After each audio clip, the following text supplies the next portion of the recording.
Despite a track record of hosting successful international sports events, there seems to be this effort to disrupt, to discredit the Beijing Games as much as it can and well before the Games opens.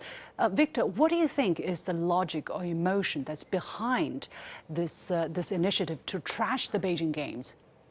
Those who are demanding boycott of the Beijing Olympics or diplomatic boycotts, first of all, they are barking at the wrong tree.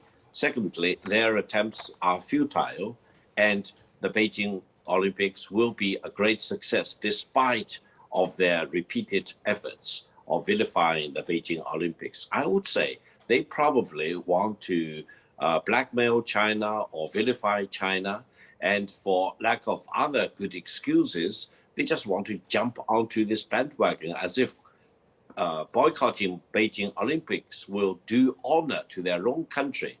They are really depriving their athletes of their tranquility of the mind to come to Beijing to participate in the 2022 Olympic. And I hope they will demonstrate at least decency for their own countrymen and countrywomen before they embark on this long journey to Beijing for the Beijing 2022 Winter Olympics. So let's hope the Beijing Olympics be a splendid success despite of all these wrongful barkings of these people. Carlos, tell us about your observation on this issue. You have been campaigning very hard against any attempts to stoke a new Cold War. Do you see such media reports or such, manipulation of public discourse being part of the attempts, or do you see it differently?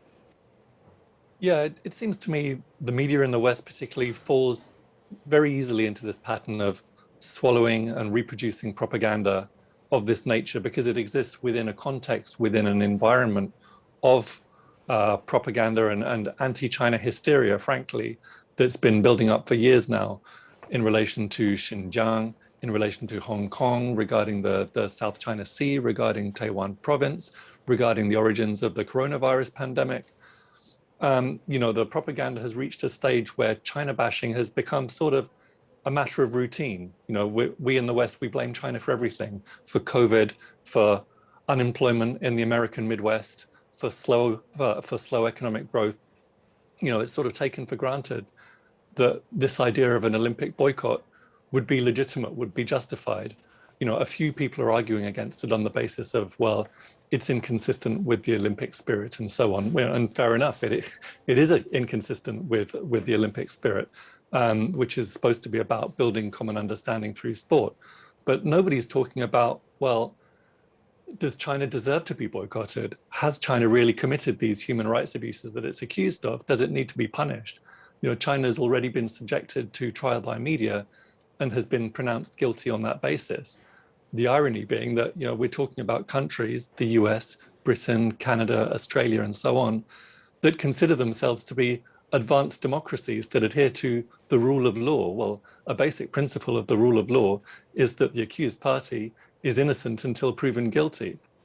But the fact is, we've got this broader context of a propaganda war against China, which is being promoted by very specific elements within the US's allies, that have a vested interest in escalating tensions with China, particularly the military-industrial complex. And often these stories that appear in the media have been placed there by think tanks such as, for example, the Australian Strategic Policy Institute. And so it's actually no coincidence. Which is funded by US governmental money as well. That's right. It's funded by the US Department for Defense, the Australian Department for Defense, and Lockheed Martin and Boeing and a number of other arms companies. I'm going to give Andy 1 minute maybe to wrap up.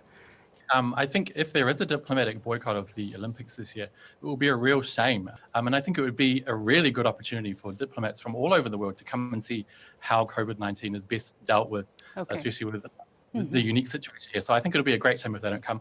They could learn a lot.